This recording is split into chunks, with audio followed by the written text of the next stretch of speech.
During my late 20s, जब मैं थोड़ी सी लॉस्ट सी थी, I use to hold on, I use to be very scare to let गो.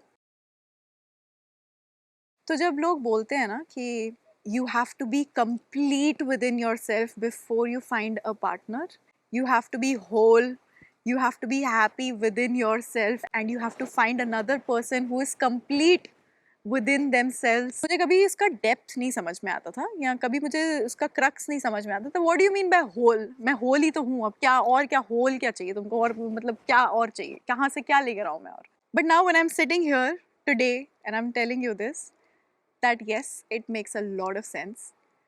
अगर तुम्हारी अपनी इंडिविजुअलिटी नहीं है, अपने अंदर वो ग्राउंडिंग, सेफ्टी, सिक्योरिटी और तुम्हारा एक फ्रेमवर्क एज एन इंडिविजुअल नहीं है, तो तुम हमेशा एक पैरासाइट की तरह लैच ऑन करोगे छोटी छोटी bits and pieces of happiness और खुशी जो तुमको कोई और ऐसे थोड़ा सा स्प्रिंकल करके अगर चला जाएगा गलती से या जानबूझ के, तो तुम उसको होल्ड ऑन करोगे. बिकॉज खुद से तो आता ही नहीं है ना, खुद से तो पता ही नहीं है कैसे होगा वो, उसको मेंटेन कैसे करते हैं, उसको लाते कैसे हैं, कहाँ से आ रही है वो.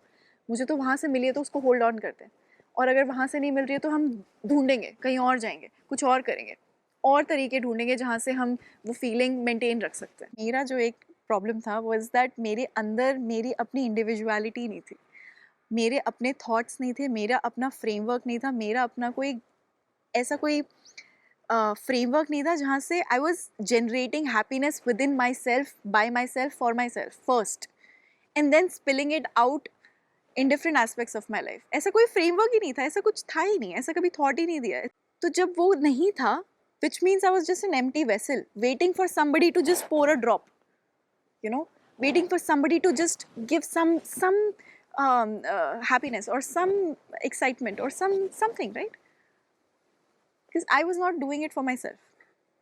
एंड जब आप खुद नहीं कर रहे हो, आप वो सोर्सेज ढूंढ रहे हो, आपका अप्रोच आउटवर्ड है, विच मीन्स वो जो सोर्सेज जो आप ढूंढ रहे हो वो कभी भी आपसे छीनी जा सकती, विच मीन्स वो सोर्सेज कभी भी चली जाएंगी, विच मीन्स वो परमानेंट नहीं है, क्योंकि कुछ भी परमानेंट नहीं है. विच मीन्स जो भी, जहाँ पे भी आप अपने आप को लैच ऑन कर रहे हो, जहाँ पे भी आप वो खुशी ढूंढने की कोशिश कर रहे हो, वो चले जाएंगे. और जब वो चले जाएंगे then you will come back to your empty self. You will realise कि यार I need it, I am like a drug addict, खुद से नहीं होगा मुझसे हैंडल. और खुद से जब मैं अकेला हूँ तो it's very difficult to be with my own thoughts, because अब मुझे बहुत सारी चीज़ें रियलाइज़ हो रही है अपने बारे में, तो इंस्टेंटली भागते हैं, चलो कहीं और से दूसरा सोर्स ढूंढते हैं. वो बोलते हैं ना, पहले अपना कप भरो, you have to pour from an overflowing cup. अगर तुम्हारा कप खाली है तो तुम हमेशा मांगते रहोगे, तुम हमेशा लेने की कोशिश करोगे, एंड उससे क्या होता है कि it becomes difficult to let go of the source that was giving you that little pieces of, you know, dopamine or little pieces of joy, little drops of happiness, right? That's not a sustainable way of living, that's not a sustainable model in a relationship also. It will crumble down because the giver can't keep giving you all your life, it is a two-way street. इसीलिए वो बोलते हैं कि you have to be whole by yourself, you have to have your cup overflowing with joy, with love, and then you find another person जिसका cup is overflowing with joy and with love, and then you know those are two healthy individuals who have worked on themselves, who understand who they are, who have their own framework, who have their own priorities, who have their own life, and now they're willing to share their life with somebody. And once you become this individual who is sure of themselves, that strong, high value individual who has personality, who has priorities, जिसके life के सब facets of life organized है, managed है, and you know they're taking care of themselves, तो तुम्हारी ना एक individuality बनती है, तुम्हारी एक personality form हो जाती है, तुम real और authenticity से लोगों को approach करते हो. When you go with that authenticity, when you go with that realness, which means कि if that person chooses to leave, or if that person chooses to not be with you or whatever it is, you are still okay to be yourself, you are still okay, and you're still safe.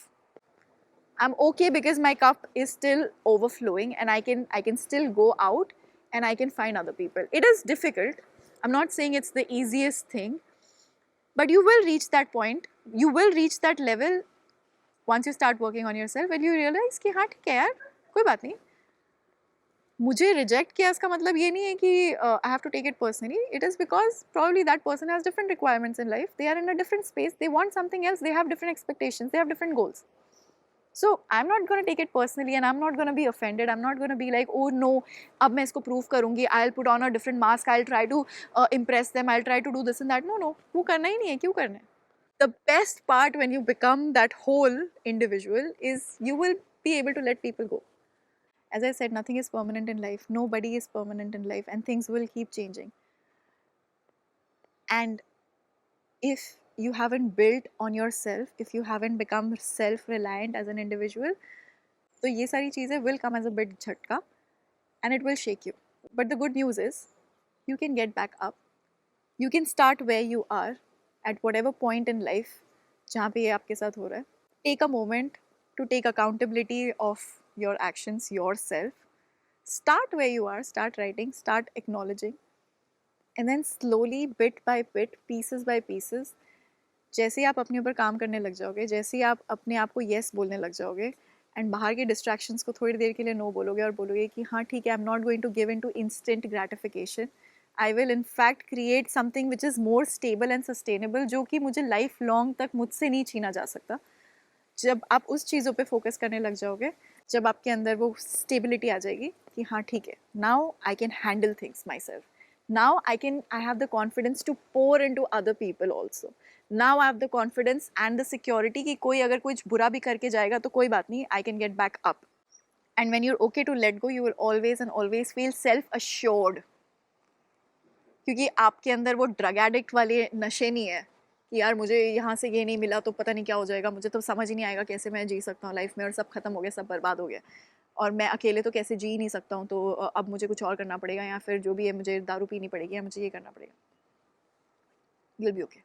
You'll be fine. Of course वो जो मेहनत आप करोगे initially, जब आप self reflection करना शुरू करोगे या when you start working on yourself, बहुत पेनफुल प्रोसेस है वो भी, बट ट्रस्ट मी वो पेनफुल प्रोसेस का रिजल्ट और जो उसके फ्रूट्स है ना, वो काफ़ी सस्टेनेबल और काफ़ी लॉन्ग टर्म है और वो बहुत अच्छे हैं. पॉइंट इज़ कि लाइफ में कुछ भी परमानेंट है ही नहीं. कोई इंसान, कोई सिचुएशन, कोई फेज़ ऑफ लाइफ, कोई एज, कोई टाइम, कुछ परमानेंट है ही नहीं. बहुत फेजेस आएंगे जहाँ पे you will be so happy. So forget about people in life, okay. Phases आएंगे जहाँ पे you will be so happy and everything is so good, and then there will come a phase where things will not be good, right.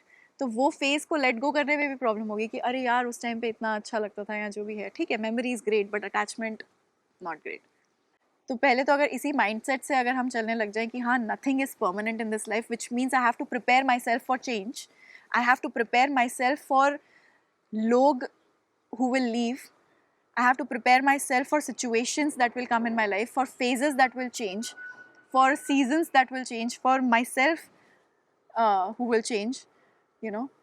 So when you know the fact that everything is impermanent, everything will change, which means letting go automatically एक ऐसी चीज़ बन जाती है जो becomes a life skill.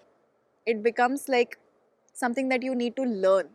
वो चीज़ों को आपको समझना पड़ेगा धीरे धीरे कि हाँ ठीक है यार, लेटिंग गो मतलब कि लाइफ में चेंज कॉन्स्टेंटली होता जा रहा है. इसका मतलब है कि लोग आएंगे, लोग जाएंगे, हमारी एक्सपेक्टेशन शायद होगी कि वो क्यों नहीं रुके, बट वो फिर भी चले जाएंगे, तो उसमें दुख होगा, बट ठीक है, I will accept the pain but I will let them go. ठीक है, लाइफ की सिचुएशंस अच्छी चल रही हैं, अभी सब कुछ अच्छा चल रहा है, सब कुछ सही है, ये है वो है, but then I know that I have to be prepared for change, because चीज़ें चेंज होंगी, लोग चेंज होंगे, टाइम चेंज होगा, बहुत सारी चीज़ें चेंज होंगी. तो that letting go in itself, अगर आप सीख जाओगे how to let go, how to be okay, तो जब चीज़ें जा रही हैं इसका मतलब कौन स्टेडी है, कौन एक कांस्टेंट है आपकी लाइफ में? आप. सिर्फ आप ही कांस्टेंट हो. Everything around you will be in a constant, flux, in a constant motion, including yourself, but then still you are there for yourself, right? But अगर आप ही अपने लिए नहीं हो एंड आप हमेशा रिलाई हो रहे हो ऑन एक्सटर्नल सोर्सेज, तो उसका मतलब ये है कि जब वो एक्सटर्नल सोर्सेज चेंज होंगे या शिफ्ट होंगे या मूव होंगे, तो आपके पास कोई और कुछ है ही नहीं ना, कुछ ग्राउंडिंग ही नहीं है. आपके अंदर वो सेल्फ बिलीव ही नहीं है कि यार I am the only constant person right now in for myself. तो आपका सबसे पहला काम बनता है to work on yourself, to keep yourself safe and to ground yourself and be like I got you, because बाहर reliance नहीं डाल सकते, बिकॉज बाहर इतना रिलाय नहीं हो सकते किसी भी चीज़ के ऊपर, किसी भी इंसान के ऊपर, किसी भी फीलिंग के ऊपर.